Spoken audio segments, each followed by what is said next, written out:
এমন কিছু অপরাধ আছে, এমন কিছু পাপ আছে, এমন কিছু জঘন্য বিষয় আছে, সেগুলোতে লিপ্ত হলে আমাদের কষ্টে করা আমলগুলো নষ্ট হয়ে যেতে পারে।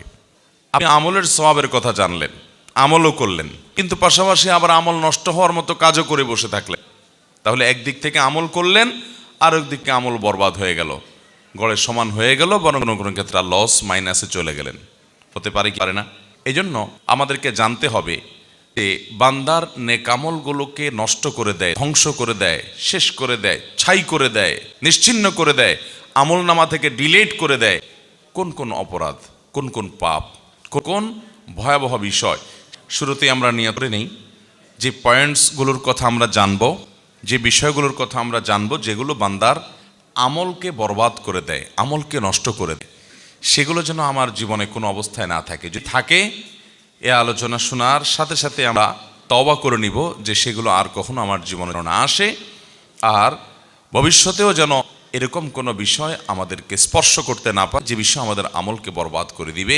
সেরকম নিয়ত আমরা শুরুতে করে নেই, ঠিক আছে তো ইনশাআল্লাহ? মোহতারাম হাজরিন, বান্দার সকল ভালো কাজ, সকল অর্জন, সকল সওয়াব, সকল নেক আমল, এগুলোকে সত্যি এবং প্রকৃত অর্থেই বরবাদ করে দেয়, পূর্ণভাবে ধ্বংস করে দেয় মূলত শিরক এবং কুফরি এবং নেফাক।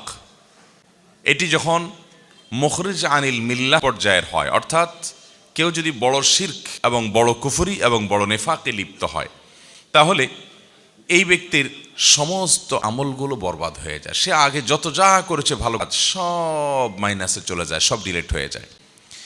কুফরি বলা হয় অবিশ্বাসকে।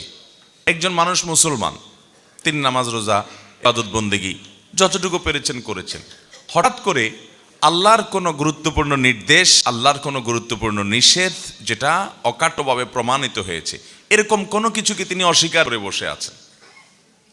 তিনি এটা স্বীকার করেন না, বললেন না আল্লাহর এটা আমি মানি না, নাউজুবিল্লাহ, না এটা আমার বুঝে আসে না, এটা আবার কিভাবে হতে পারে? আল্লাহ তাআলার পক্ষ থেকে নির্দেশ অকাট্যভাবে প্রমাণিত হয়েছে কোরআনের সুস্পষ্ট আয়াত দ্বারা, এবং এই জাতীয় নস দ্বারা, যার মাধ্যমে এটি প্রমাণ হতে পারে। এটা যার পরও তিনি নিজের যুক্তি, নিজের বুদ্ধি, শয়তানের বিভিন্ন ফাঁদ এবং ফিতনার মধ্যে পা দিয়ে তিনি আল্লাহর ওই কথাটার প্রতি কুফরি করলেন, অস্বীকার করলেন, বিদ্রোহ করলেন, ওইটাকে মানলেন না, ওইটা নিয়ে হাসাহাসি করলেন, তুচ্ছতাচ্ছিল্য করলেন, যেটাকে কুফরি বলা হয়। যে কুফরিটা কুফরে আকবার, যার কারণে মানুষ ইসলাম থেকে খারিজ হয়ে যায়।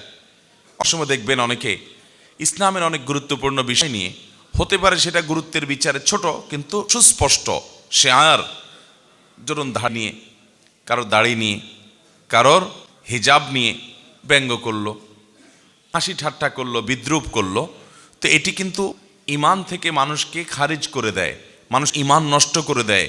এই পর্যায়ে কুফরি মানে আল্লাহর বিধান আপনি মানছেন না, এটাকে আপনি তাচ্ছিল্য করছেন, মানে হলো এটা আপনি মানলেন না, এটার বিরুদ্ধে বিদ্রোহ করলেন, এটাকে বলা হয় কুফরি। আল্লাহর কোনো বিধান আপনি নিজে মানতে পারছেন না, আপনার মধ্যে অপরাধ বোধ থাকবে যে হায়রে আমি মানতে পারছি না, দায়টা আমি রাখতে পারছি না, ঠিক আছে আল্লাহ আমাকে তৌফিক দেখ, আমি রাখবো ইনশাআল্লাহ, রাখা উচিত, নবীজির নির্দেশ, এটা মানা উচিত। এটা কুফরি না, এটা হলো ফাসিকি, যে আপনি মানতে পারছেন না, এটা ক্ষমার যোগ্য।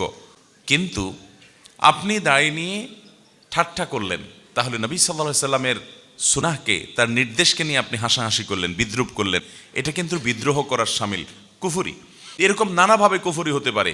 আল্লাহ তাআলা বাবা মার সম্পদে ছেলেদের তুলনায় মেয়েকে অর্ধেক সম্পদ দিয়েছেন, আপনি আল্লাহর নির্দেশকে নিজের বিবেক দিয়ে বুঝতে গিয়ে বলছেন না এটা আবার কেমন হয়ে গেল, আমি এটা মানি না, আমার ছেলে মেয়ে আমি সবাইকে সমান হারে দেবো, একটু বেশি বুঝলেন। আল্লাহ তাআলা যাকে যতটুকু দেওয়া দরকার তাকে ততটুকু দিয়েছেন।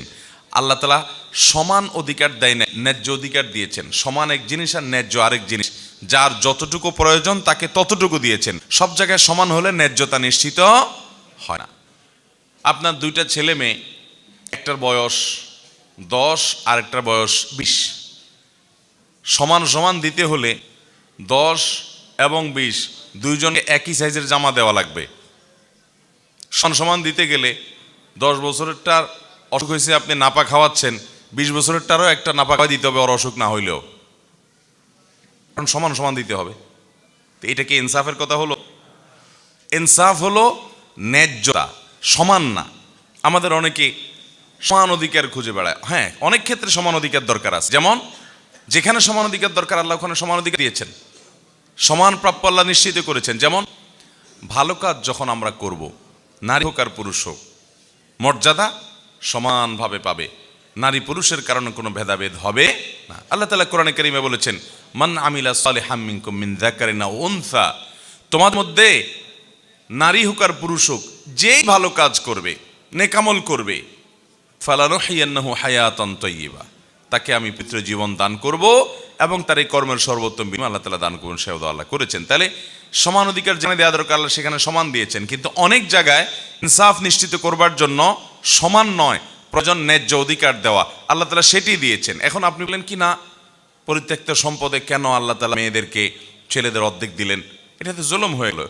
আল্লাহর সাথে পাল্লা দিয়ে গোল্লা যাওয়ার ব্যবস্থা করলেন, কি বেশি পণ্ডিতই করলেন? এরকম কিছু বেশি পণ্ডিত আছে নাই?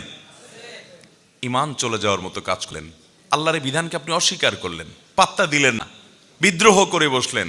এটাকে আপনি